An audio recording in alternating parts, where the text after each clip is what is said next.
Sabi doon, all was preaching to the Athenians who worship many idols. Puro ako dun sa lower. Sabi, napakalips daw ng boses ko. Sabi nga, pero alam niyo yung lasing, nawala yung pagkalasing niya eh.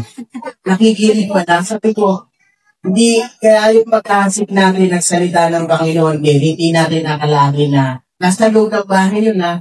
Pero, natapos namin lumapit. At sabi nga niya sa akin, maganda yung mga binibitawar ng salita. Pwede naman ako rapid. Maganda, nakukuha ko.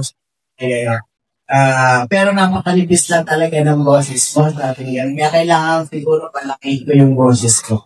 Para medyo, parang matapang na matapang ang dating yan.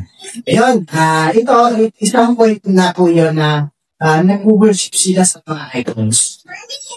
Second point ko dito, he pointed them, si Paul to he pointed them to the true living God who created us and will one day judge the world. Now, i-judge ng Panginoon ang mundo kung saan libutan ito.